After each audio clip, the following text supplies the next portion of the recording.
Les doy la más cordial bienvenida a la lección número 5 del tema de gestación de la cerda. Y en esta ocasión vamos a revisar eh, el manejo y atención en los diferentes tercios de la gestación.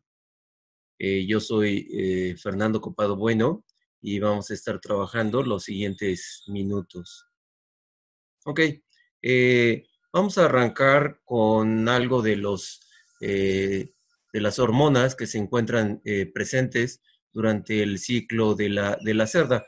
Vean ustedes, aquí está el destete, este es el estro y ovulación. Aquí obviamente la puerca está gestante y va a llegar a su momento del parto y va a iniciar otra vez su lactación. Y en cuanto la destetemos, pues arranca otra vez a su destete. Bien, aquí vamos a tener diferentes hormonas que van a estar influyendo. En el momento en el que destetemos a la puerca, el efecto que tenía la prolactina sobre estas hormonas, sobre FSH y LH, deja de presentarse. ¿Por qué? Porque ya no está amamantando la cerda y entonces ya tampoco hay prolactina. Y en efecto, FSH y LH se hacen presentes y eso va a conducir a que si nosotros destetamos aquí el jueves, normalmente entre lunes y martes, la puerca ya esté entrando en celo y se está presentando la ovulación. Ok, aquí es a donde nosotros la vamos a estar inseminando o montando 3 veces, preferentemente mañana, tarde, mañana. O si empezó en la tarde, mañana y otra vez en la tarde, con espacio de 12 horas. Y obviamente, y preferentemente que sean, si son montas, que sean montas heteroespermáticas. Y si estamos utilizando una dosis de semen, que también esas dosis, si tenemos un proveedor, de algún centro de inseminación, que esas dosis también sean heteroespermáticas. Vamos a tener mucho mayor éxito y un tamaño de camada mayor. Ok, ¿cuál es la otra hormona que va a estar presente en este momento?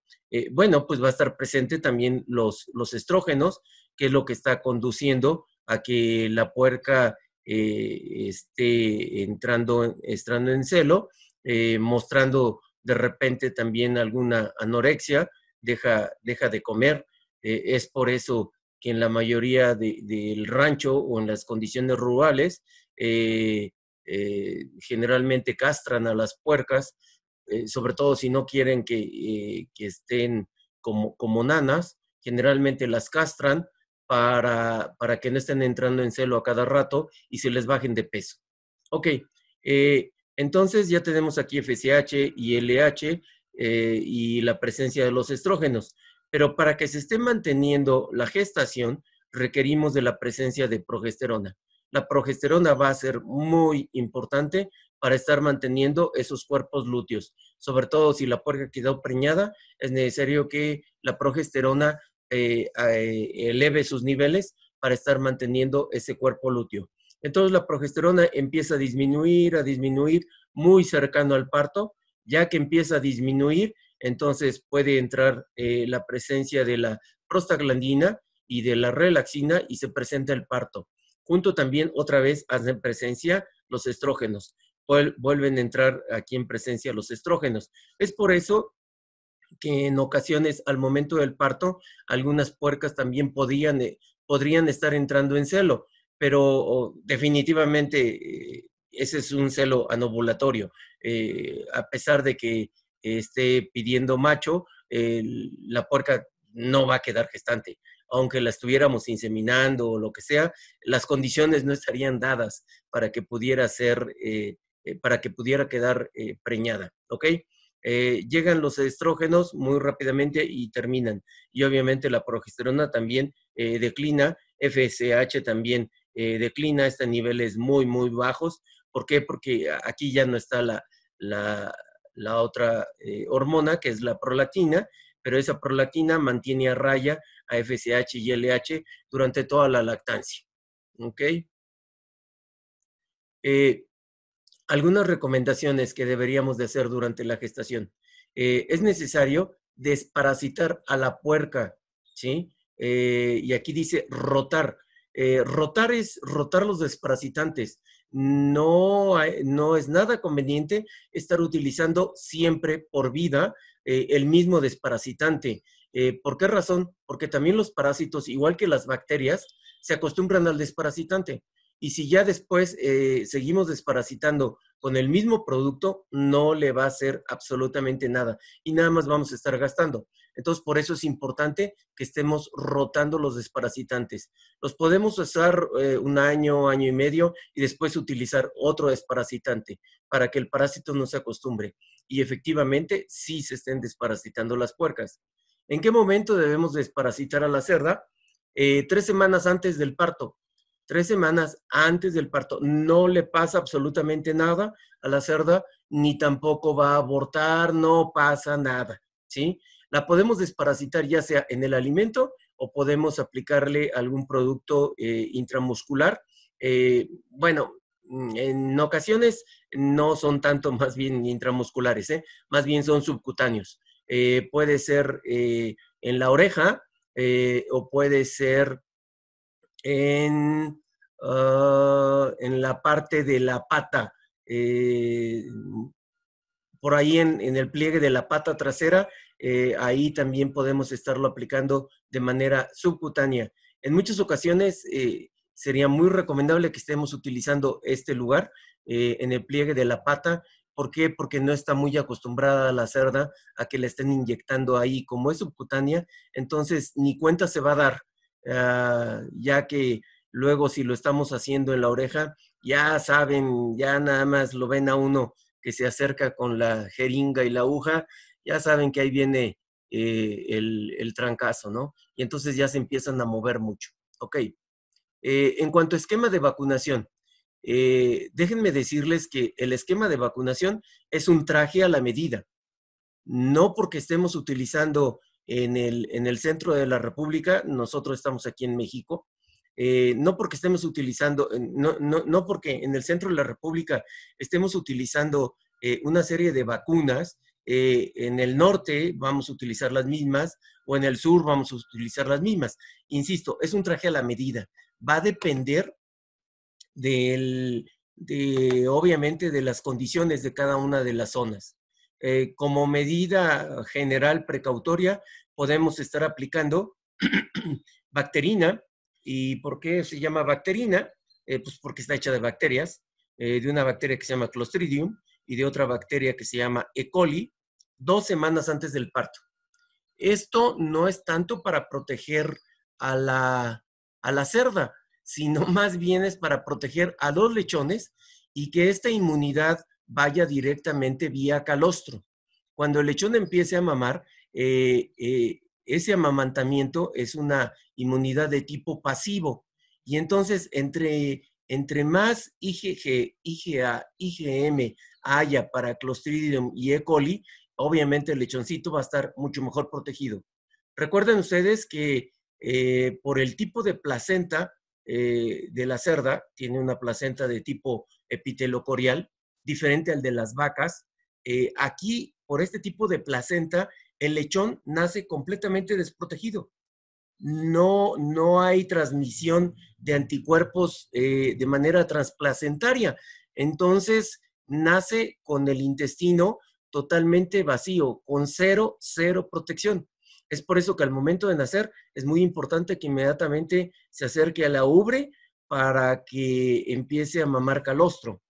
Entonces, va a ser muy importante que nosotros le estemos aplicando esta bacterina a la cerda. Insisto, no es para ella, es más que nada para que esté bajando esta protección a través del calostro.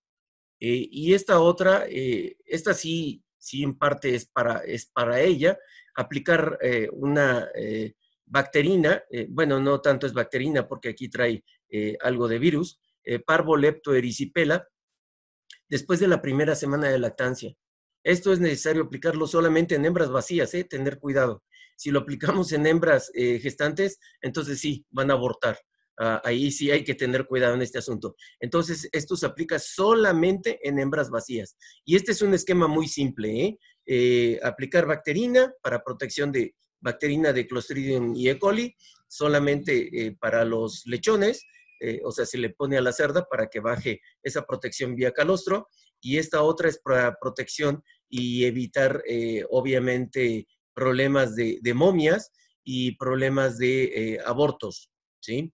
Entonces, esto es solamente para cerdas y se puede aplicar después de la primera semana. ¿Y en qué momento lo podemos hacer? Pues en este momento, en la lactancia. No pasa absolutamente nada. Otro detalle, antes de continuar. ¿Por qué es importante que nosotros estemos desparasitando en la gestación? ¿Por qué le estoy poniendo aquí 3 semanas antes del parto? En muchas granjas, lo que se está haciendo es desparasitar cuando las estamos bajando o pasando la maternidad, cuando las estamos bañando. Es decir, 8 días antes de que ocurra el parto. Y entonces, ¿qué sucede? Que gran cantidad de parásitos pueden estarse descargando vía heces de la madre en la maternidad.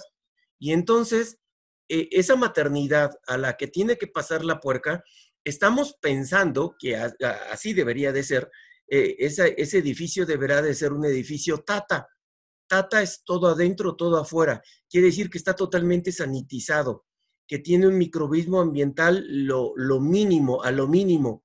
Entonces, no queremos que si cuando la estemos bañando 8 días antes del parto, la estemos desparasitando, vaya a aventar los parásitos a la maternidad. Es por eso importante que la estemos desparasitando todavía en la gestación y 3 semanas antes de la fecha probable de parto. Y entonces los parásitos que pudiera expulsar vía heces los va a aventar, pero en la gestación y ya no en contacto con los lechones. ¿Ok? Ok, los niveles de alimentación durante la gestación. Sobre todo, podríamos hacer una distinción entre primerizas y multíparas. Ya cambié la diapositiva. Vean ustedes, primerizas. Si le estamos dando solamente 1,5 kilos o le estuviéramos dando 2,5 kilos, ¿qué es lo que va a pasar con las primerizas? La tasa ovulatoria más o menos se mantendría igual, pero en el número de embriones implantados, aquí estaría disminuyendo cuando estamos dando 2,5 kilos en lugar de 1,5 kilos. ¿Qué es lo que, y el porcentaje de supervivencia disminuye también? ¿Por qué está sucediendo esto? Cuando damos excesos de energía, hay un aumento de calor metabólico. Al haber un aumento de calor metabólico, las condiciones no resultan ser tan favorables para que se dé la implantación de manera equidistante a nivel de cuerno uterino. Y entonces por eso es que no va a haber tantos embriones implantados. Entonces por eso es importante estar controlando la alimentación en los primeros 30 días. Aquí dicen el primer mes de gestación, ¿ok? Entonces, por eso es muy importante. Vean ustedes qué sucede con las multíparas. A las multíparas, pues no les afecta que digamos mucho. De 1,5 a 2 kilos, la diferencia también, igual que en las primíparas, era 1 kilo. Vean ustedes la tasa ovulatoria, 21 óvulos, 21 óvulos. Aquí, obviamente, como ya son multíparas, la tasa ovulatoria es mayor. Voy a cambiar mi diapositiva. Aquí era de 12, de 12. Aquí vean ustedes, la tasa ovulatoria es mayor. El número de embriones implantados, pues no hay tanta la diferencia. El porcentaje de supervivencia, 75-71%. Vean ustedes, ¿esto qué quiere decir? Que a las puercas multíparas, un mini exceso de energía no les impacta tanto como en el caso de las primerizas. Aquí en el caso de las primerizas, de 11 a 9.5, pues sí está impactando y el porcentaje de supervivencia también estaría impactando. ¿Ok? Chequen ustedes este cuadro, este gráfico. ¿Qué cuadro? Este gráfico. Cuando tenemos, por eso es importante estar controlando la alimentación de las puercas. Tenemos aquí el evento de parto. Aquí el evento de parto se va a presentar. Ok. Tenemos 40 días hacia atrás, ¿sí? Y luego tenemos los días en lactancia. A lo mejor hasta 26 o 28, según en el momento en el que nosotros vayamos a destetar a nuestra puerca. Tenemos dos grupos de puercas. Un grupo de puercas que estuvo consumiendo restricción alimenticia a 2 kilos de alimento hasta el momento del parto. Desde 40 días hasta, hasta el mero día del parto, ¿ok? Y tenemos otro grupo de puercas que estuvieron consumiendo ad libitum, es decir, lo que querían, lo que se querían comer. Estas no estuvieron consumiendo 2 kilos, estuvieron consumiendo, ¿qué quieren? 4 kilos y medio, 4 kilos 800, más o menos, 4,500, empezó a disminuir y acercando al parto a 2 kilos y medio, 3 kilos, y llegamos al momento del parto. Ok, ¿qué sucedió en el momento del parto en cuanto al consumo de alimento? Las puercas que estaban restringidas a 2 kilos, inmediatamente empezaron a comer y pudieron llegar hasta consumos de más o menos unos 7 kilos de alimento. Obviamente ese alimento estaba repartido en 4 o 5 exhibiciones, 4 o 5 servidas, 1,5 kilos en la mañana, 1,5 kilos en la tarde, 1,5 kilos más al ratito, otro 1,5 kilos en la noche, a lo mejor dependiendo de cómo estuviera el clima o el estrés calórico, podría ser las horas de servida de alimento. Sin embargo, estas otras puercas que no estuvieron restringidas, al momento del parto, incluso se deprimió el consumo. Llegó hasta, ¿qué quieren? ¿1,800 más o menos? Y apenas ahí va subiendo, a los 15 días en lactancia, que es cuando es el mero pico de producción de la puerca, apenas están consumiendo 3 kilos, lo cual no es nada recomendable, ¿sí? Y ya estamos próximas a destetarlas y vean ustedes, apenas estaban consumiendo 5,5 kilos. Esto a nosotros, ¿qué nos indica? Que el consumo desmedido antes del parto o durante el último tercio de la gestación va a tener un efecto negativo en el consumo durante la lactancia. Durante la lactancia es donde más debe de comer la cerda. De lo contrario, empieza a perder mucha condición corporal. Vean ustedes qué fue lo que pasó en el siguiente cuadro. Eran las mismas cerdas. Estas cerdas, ya quedamos que estas puercas son las restringidas. O sea, estas son las que estaban en restricción alimenticia. Aquí son semanas, son 7 semanas antes. Más o menos aquí, ¿cuánto andaría pesando la puerca? Como unos 180, ¿sí? Y llegó al parto con 210 kilos de peso. Quiero decir que más o menos hubo un incremento de 30 kilos de peso vivo. Ok. Estas otras puercas, que eran las que estaban comiendo a libre acceso, más o menos empezaron a comer en los 190 kilos y llegaron al momento de parto con 260 kilos. Quiere decir, con 250 kilos. Quiere decir que más o menos hubo un incremento de 60 kilos, ¿sí? Y vean qué ocurrió. Ya sabemos que estas puercas que estuvieron consumiendo a libre acceso no consumieron lo mismo que estas otras puercas que estaban en restricción alimenticia. Entonces, aquí la pérdida de condición corporal, vean ustedes, estábamos como en 210 con las puercas restringidas y tienen un destete a las 4 semanas, aquí estamos a los 28 días, tienen una pérdida de condición corporal de, ¿qué quieren? 220 como a 180. Perdieron aproximadamente unos 35, 40 kilos. Sin embargo, estas otras puercas que estuvieron consumiendo todo lo que quisieron 7 semanas antes del parto y llegaron a 250 kilos, fueron destetadas más o menos con el mismo peso vivo de las puercas que estuvieron restringidas.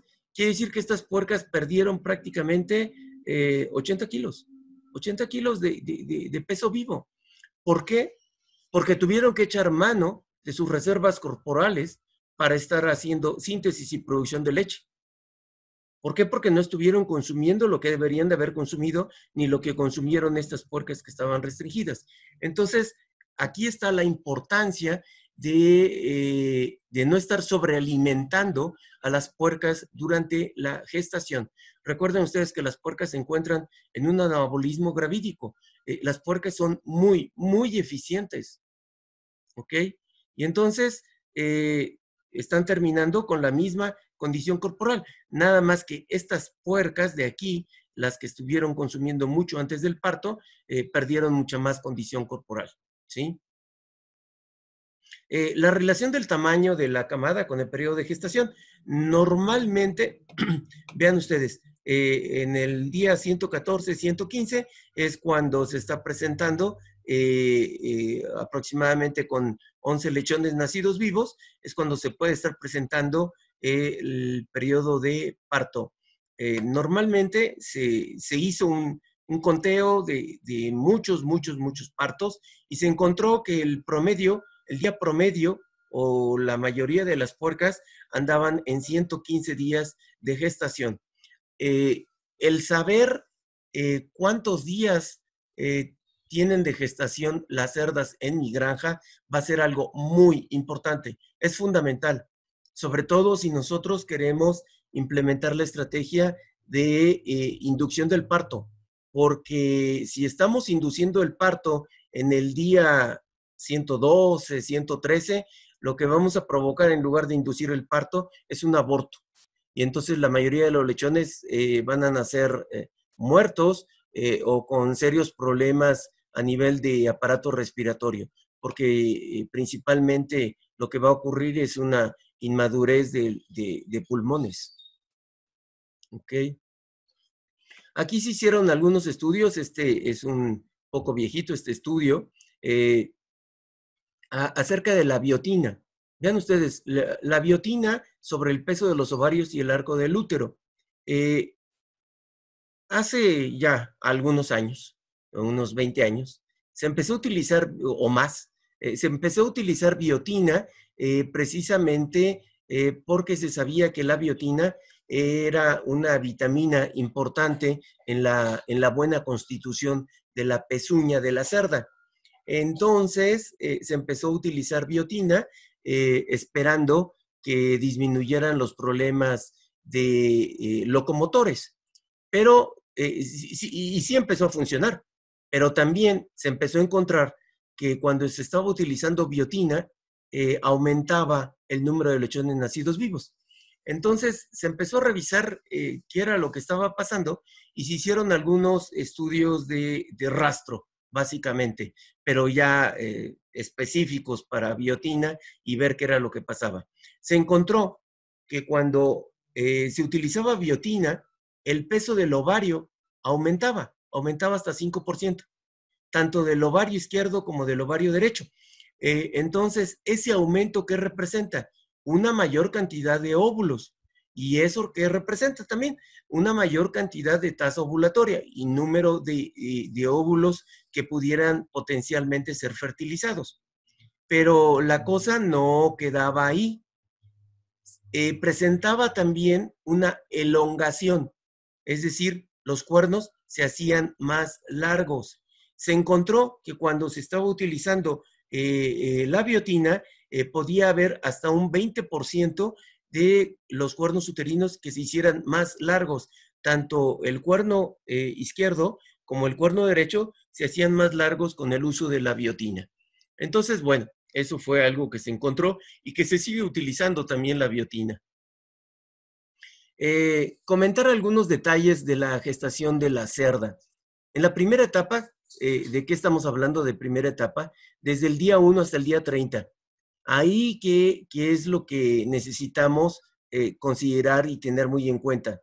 Niveles elevados de consumo ponen en riesgo la supervivencia embrionaria y la fertilidad y un aumento en las repeticiones. Incrementos de medio kilo pueden generar una disminución del 22% de la supervivencia embrionaria. Entonces, por eso es muy, muy importante que los primeros 30 días tengamos a restricción alimenticia a nuestras cerdas. Después de los 30 días ya podemos hacer algún ajuste. Ok. Desde los 31 hasta los 85 días, que es el segundo tercio de la gestación, Aquí la cerda, una vez que ya hicimos un primer DG, un primer diagnóstico de gestación y un segundo DG, un segundo diagnóstico de gestación, por no retorno, por ultrasonido o los dos por ultrasonido, ya podemos hacer algún ajuste alimenticio y la puerca puede empezar a recuperar sus reservas corporales de la lactancia previa, si es que viene de una lactancia. Si es una puerquita de reemplazo, bueno, pues entonces estar manteniendo su condición corporal. Recomendación es estar observando o revisando a los 60 días en los corrales o bien en las jaulas individuales, según como las tengamos alojadas, a nuestras puercas a los 60 días para ver si modificamos el consumo, si de 2 kilos o 2 kilos y medio aumentamos o bajamos de acuerdo a condición corporal. Ok, viene la tercera etapa. La tercera etapa va desde los 86 días, que es el último tercio de la gestación, hasta los 114. Aquí es donde los lechones que se encuentran en los cuernos uterinos van a empezar a demandar gran cantidad de nutrientes. Y si no le damos esa cantidad de alimento necesaria a la puerca en el comedero, entonces la puerca va a empezar a movilizar reservas grasas, principalmente estas reservas, perdón, estas reservas que se encuentran aquí. Va a empezar a movilizar. En Estados Unidos le llaman ordeño de la espalda. Entonces va a empezar a mover este tejido graso para mantenimiento y crecimiento de los lechones, si no le estamos apoyando con alimento en el comedero. Si la seguimos sin apoyar con alimento en el comedero, a lo mejor termina de utilizar su tejido graso y empieza a echar mano del tejido magro. Este es el longísimos dorsi, ¿sí? Este es el gran dorsal que corre hasta la cabeza, ¿sí? Aquí ya vamos a empezar a tener serios problemas. ¿Por qué? Porque la puerca se va a desgastar muchísimo. Prevenir pérdida de masa proteica y grasa corporal por el crecimiento de los fetos y desarrollo de la glándula mamaria. Entonces, el incremento en el consumo tiene un efecto modesto en el peso vivo del lechón. Sí, efectivamente tiene un efecto de peso vivo modesto, pero lo que queremos evitar es que esa puerca, que era una puerca anabólica, se nos convierta en una puerca catabólica antes de que esté llegando al momento de parto. Ok. Podemos estar utilizando también grasas, preferentemente grasas de buena calidad en las dietas de las puercas. ¿Y a qué me refiero con grasas de buena calidad? Que preferentemente estemos utilizando, yo sé que sale más caro, estar utilizando grasas de proteína vegetal, pero en algunas plantas de alimentos lo que hacen para que también no les salga tan caro es que utilizan mitad y mitad, grasas vegetales y grasas animales, y da muy buenos resultados, ¿ok? ¿Para qué vamos a estar utilizando las grasas en la dieta? Pues precisamente va a servir para aumentar la producción de la leche, o sea, de la futura cerda lechera, y el contenido de la grasa en calostro. El contenido de la grasa en calostro va a ser vital para las primeras horas del lechón. ¿Por qué? Porque eso quiere decir que entonces va a tener un calostro más grueso, más denso, porque va a tener mayor cantidad de grasa. ¿Y esa grasa para qué le va a servir al lechoncito? Para protegerse del frío.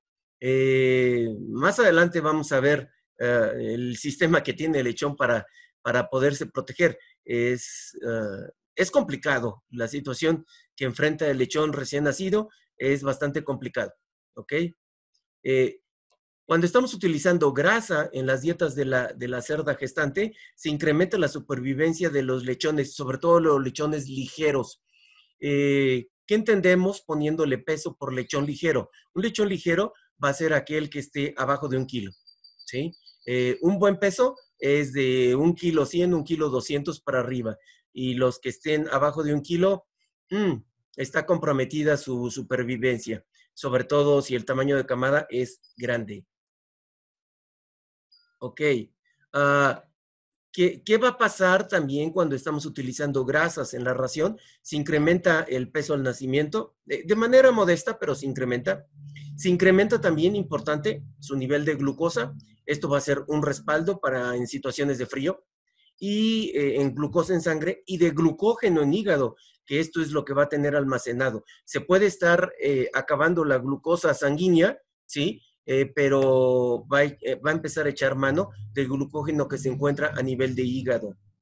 Se incrementa la síntesis y liberación de prolactina, lo cual es muy conveniente porque al haber más prolactina, pues obviamente va a tener a raya inhibidas a FSH y LH y entonces los ovarios van a permanecer como si estuvieran adormecidos, totalmente tranquilos, hasta que se termine el efecto del amamantamiento, aquel jueves en el que se va a destetar.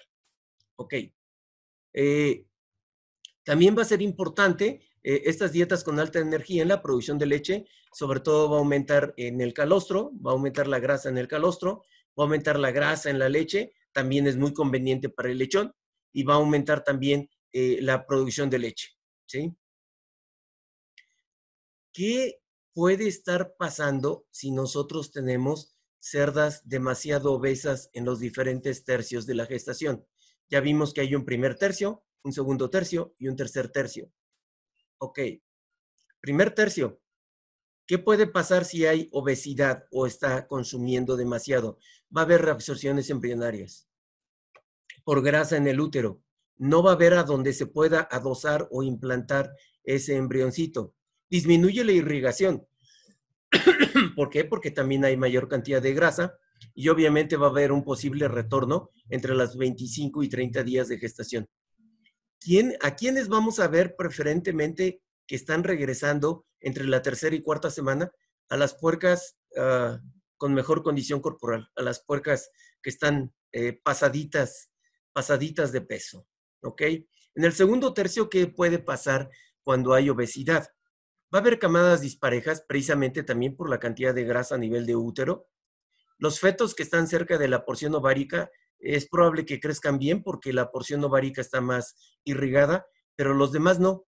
Los que están a la mitad y los que están en las porciones cervicales no van a crecer igual.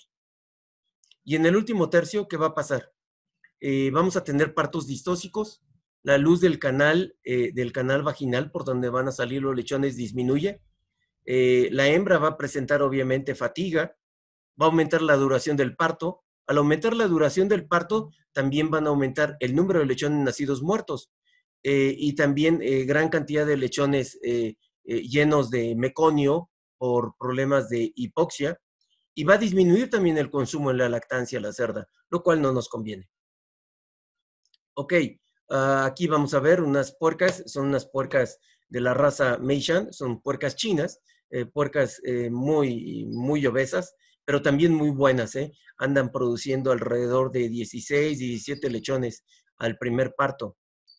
Ven ustedes, esta es otra raza china, también de gran tamaño, pero exageradamente también grasosa. Bien, con esto termino esta lección número 5 y muchísimas gracias.